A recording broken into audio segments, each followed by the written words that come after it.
C'est une réflexion que je me suis faite pendant que tu parlais, Maïté. Euh,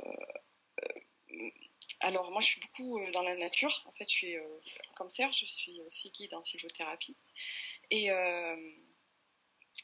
en fait, quand tu parles des relations, enfin là, tu as parlé beaucoup de la relation comme exemple entre l'arbre et les champignons, mais les relations dans le monde, on va dire, vivant hors des humains, il n'est pas aussi toujours, enfin, tout n'est pas parfait, il y a aussi des conflits, hein, enfin, il me semble.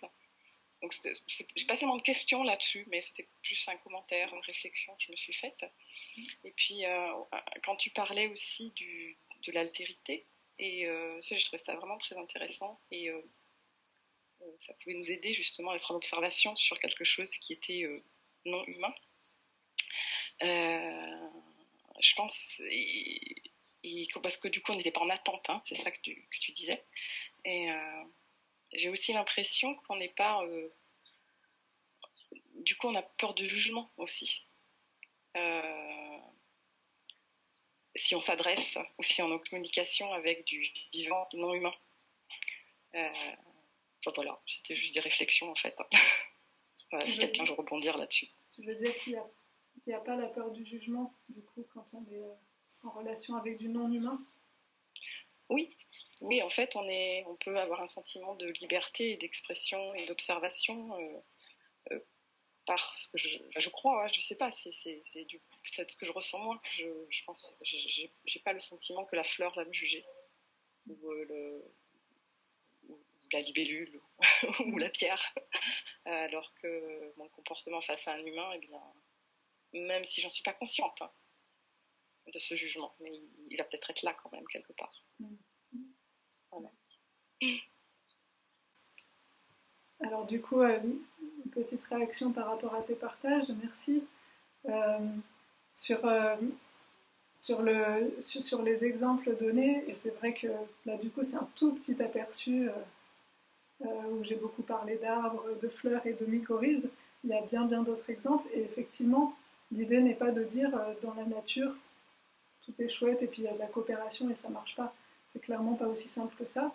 Et puis quand on dit dans la nature, en fait c'est dans la nature y compris nous humains, hein. En fait on s'y intègre complètement, c'est pas la nature et puis nous.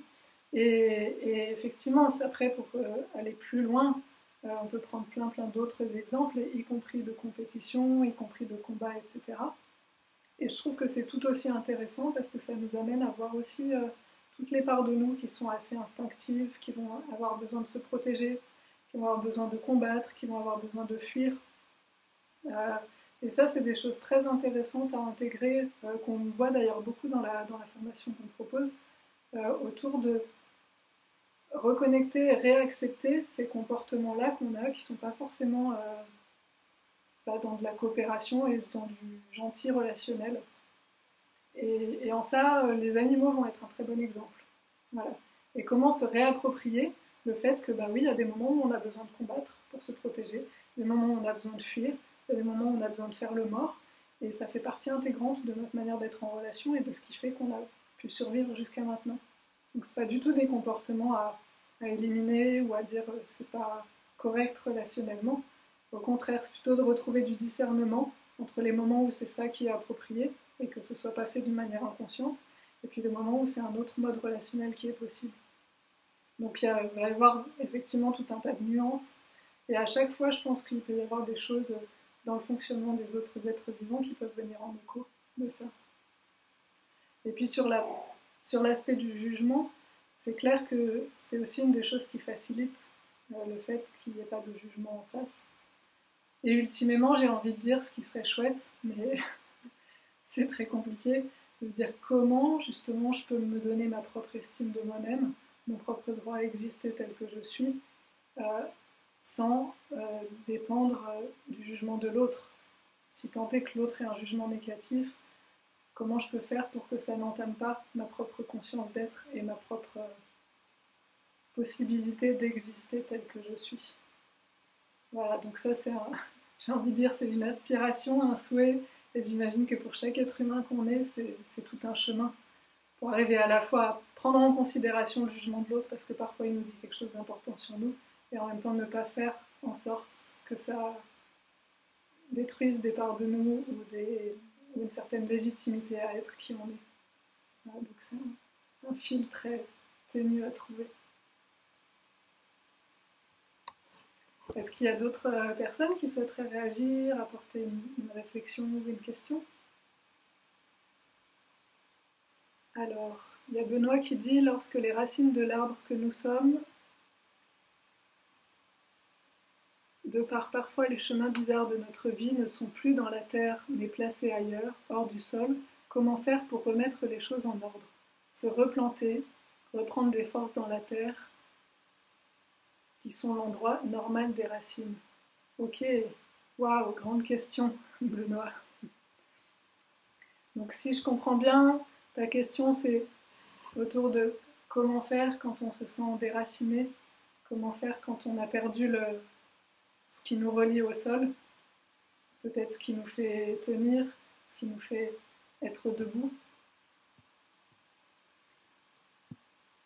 Ok. Et là-dessus, pareil, hein, j'ai absolument aucune solution miracle et je ne suis pas sûre que la nature nous donne des solutions, mais en tout cas, elle peut nous donner des inspirations. Et il y a un exemple que je ne vous ai pas partagé tout à l'heure. C'est un exemple qui est très bien expliqué dans un film qui est passé récemment, certains d'entre vous l'ont peut-être vu, qui a été diffusé sur France 5 et qui est toujours visible, qui s'appelle Le génie des arbres. Donc là, je prends encore une métaphore des arbres, parce que c'est celle que j'ai le plus regardée. Mais en fait, il y a tout un tas d'études qui ont été faites et qui montrent à quel point l'arbre a une capacité à se redresser. Alors, c'est pas tout à fait ce que tu dis de s'enraciner, mais c'est ça qui me vient là avec ta question. C'est l'arbre a des muscles presque qui lui permettent, quand il a été plié, quand il y a eu un rocher, de la neige ou autre chose, une contrainte qui l'a plié ou une tempête, l'arbre a la capacité de redresser son tronc. Alors parfois il peut le faire complètement, parfois il le fait qu'un peu, ou parfois il va rester plié, mais continuer à pousser à nouveau vers le soleil. Et il y a une espèce de plasticité comme ça dans l'arbre. Et je pense que, ne serait-ce juste que d'imaginer ça et d'observer les arbres qui font ça, ça peut aider à trouver cette force et cette plasticité en nous, de nous redresser, et du coup de pouvoir être suffisamment réalignés pour que les racines puissent prendre à nouveau, ne soient pas trop contraintes, tellement contraintes qu'elles sont arrachées. Dans ce même exemple, il y a d'autres recherches qui ont montré que l'arbre ne pousse pas seulement vers la lumière, il a aussi vraiment un sens de sa propre rectitude. Donc même quand il n'y a pas de source de lumière ou pas de source de lumière identifiable, l'arbre sait comment pousser droit. Si on le plie, il se remet droit, même si la lumière vient d'ailleurs. Voilà. Du coup, moi, ça m'inspire beaucoup cet exemple-là pour dire je peux trouver cet équilibre intérieur, cette rectitude intérieure qui permet que ensuite, dans mes racines, il y ait moins de contraintes et qu'elles puissent à nouveau avoir la latitude pour se réancrer et replonger. Après, il y a quelque chose de très très différent entre les arbres et les humains, c'est que nous, on n'a pas de racines physiques, en tout cas, on n'en a pas qui plongent en vrai dans le sol, on est mobile, et ça, c'est quelque chose qui nous apporte à la fois beaucoup de chance, beaucoup de possibilités, mais qui est aussi une grande fragilité. Et voilà, c'est de voir comment est-ce qu'on en fait un atout, et comment on arrive à trouver d'autres endroits qui sont nos racines, qui peuvent être des endroits intérieurs, qui peuvent être des endroits culturels, qui peuvent être des endroits de lien avec d'autres aussi, avec des autres qui nous font du bien. Oui, Laurence? Oui, oui, moi ce que ça m'inspire, déjà merci pour ce parallèle de nos relations avec le vivant. Donc c'est en effet le thème des relations m'intéresse beaucoup et s'inspirer du vivant, je trouve que ça c'est inspirant. C'est inspirant en effet de faire cette métaphore avec, enfin c'est pas seulement une métaphore d'ailleurs, c'est vraiment s'inspirer du mode de fonctionnement du vivant. Et moi, ce que ça m'inspire, c'est cette notion autour de la fluidité en fait, qu'il y a dans les relations dans le vivant. Et que, en effet, même si tout n'est pas parfait, et que l'harmonie, c'est pas un état qu'on peut vivre de manière permanente. C'est toujours toujours un ajustement, comme tu dis,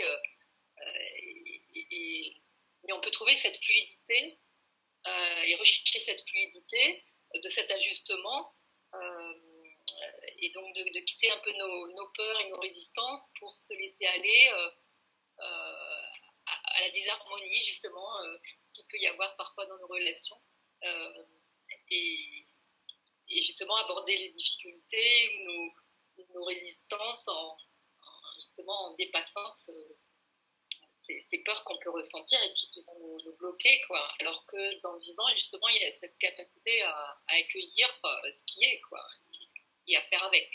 Et quand on voit les images justement de ces arbres qui poussent d'une manière tordue, mais qui malgré tout continuent à persévérer dans leur être, enfin, pour reprendre une formule de Spinoza, le côté voilà, persévérer dans son être, je trouve que le vivant exprime particulièrement ça. Et je trouve qu'il est très inspirant de ce point de vue, quoi, dans nos relations. Donc c'est la fluidité, moi, que je garderai comme mot et comme inspiration de cette rencontre. Ben, merci de ce partage. Et effectivement, j'ai l'impression que cette fluidité, parfois on la ressent nous aussi en tant qu'être humain dans nos relations et puis parfois moins. Et que c'est peut-être à la fois notre spécificité d'être humain qui fait notre force et notre faiblesse dans ce cas-là, où on va pouvoir être dans des pensées, des consciences assez complexes de ce qui se passe, de ce qui se joue. Et du coup c'est très très intéressant parce que ça nous donne une capacité de choix et d'expérience absolument extraordinaire. Mais du coup, ça peut aussi rajouter des couches, et qui fait qu'à un moment donné, on ne comprend plus rien.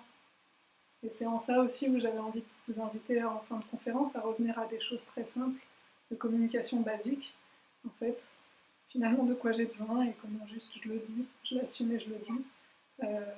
Et on se rend compte que, au fil des couches qu'on a rajoutées, qui nous donnent toute notre richesse d'aujourd'hui, et ça cristallise des choses qui font que juste cette simplicité n'est parfois plus possible, parfois très très difficile. Et ça me ramène au témoignage de Laurence tout à l'heure, cette couche de jugement qu'il peut y avoir et que le vivant nous invite en fait à défaire et pour s'alléger de tout un poids, de tout un truc et pouvoir revenir à la simplicité. Et du coup pour moi c'est ce qui me vient en écho quand tu dis fluidité. Il me vient simplicité qui va avec.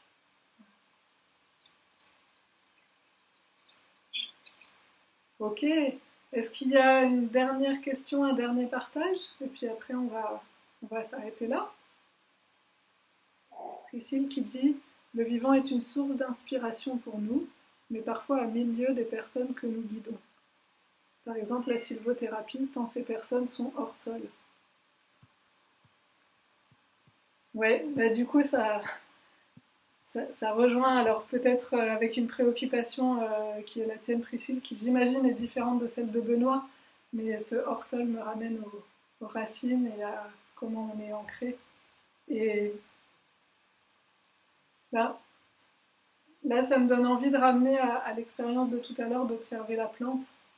Et finalement, des personnes hors sol, ou des personnes ancrées, ou des personnes ceci, ou des personnes cela, l'enjeu, il me semble, il est d'arriver à trouver la présence et la force d'être simplement à l'écoute de la personne en face de soi, telle qu'elle est. Et avec le jugement que je peux avoir de, ouais, elle est hors sol, ou elle n'est pas à l'endroit que je voudrais, ou j'arrive pas à connecter avec là où j'en suis et là où elle en est. Et en même temps, c'est comme ça. De même que moi je suis une humaine et l'arbre c'est un arbre et peut-être moi je suis cette personne-là qui a cette conscience-là et ces idées-là, l'autre est peut-être à un tout autre endroit. Et malgré tout, il me semble que dans une certaine simplicité de langage et de qualité d'être, on peut trouver des ponts.